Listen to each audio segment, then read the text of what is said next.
स्वागत आहे. मी ज्योती राठोड.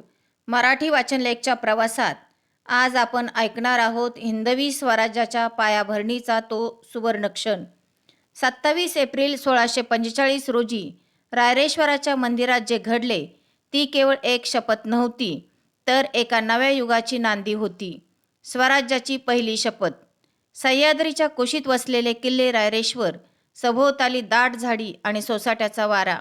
याच निर्जन पण पवित्र ठिकाणी अवघ्या 16 वर्षाचे शिवाजीराव भोसले आपल्या काही विश्वासू सवंगड्यांसह जमले होते. सोबत होते तानाजी मालुसरे, येसाजी कंक, बाजी पासलकर आणि इतर मावळे. मंदिराच्या गाभाऱ्यात शंकराच्या पिंडीसमोर नंदादीप तेवत होता. बाहेर परकीय सत्तांचा आदिलशाही मुघल जुलूम सुरू होता. रयतेची अन्नान्न दशा होत होती.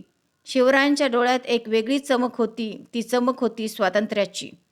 राजे आपल्या सवंगड्यांना उद्देशून बोलू लागले. गड्यांनो, आता बस झाले. किती काळ आपण परकीयांची चाकरी करायची? आपल्या आया बहिणींच्या अब्रूसाठी, आपल्या देवाधर्मासाठी आणि या मातीसाठी आपण आपलं स्वतःचं राज्य का निर्माण करू नये? मावळ्यांच्या अंगावर शहारे आले. त्यांच्या मनातही तीच आग धुमसत होती. शिवरायांनी आपली तलवार उपसली आणि हाताच्या करंगळीवर वार केला. रक्ताची धार थेट महादेवाच्या पिंडीवर पडली. राजे कडाडले. हा महादेव साक्ष आहे. आजपासून आपण गुलाम नाही, आपण हिंदवी स्वराज्याचे पाईक आहोत. हे राज्य व्हावे हीच तर श्रींची इच्छा. तानाजी, येसाजी आणि सर्व मावळ्यांनी एका सुरात गर्जना केली.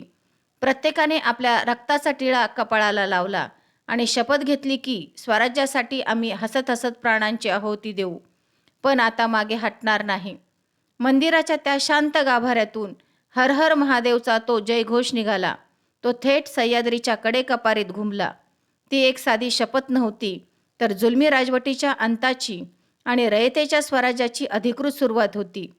27 एप्रिल 1645चा तो दिवस इतिहासाच्या पानावर सुवर्ण अक्षरांनी कोरला गेला. एका छोट्याशा ठिणगीने पुढे जाऊन एका अवाढव्य साम्राज्याचे रूप घेतले.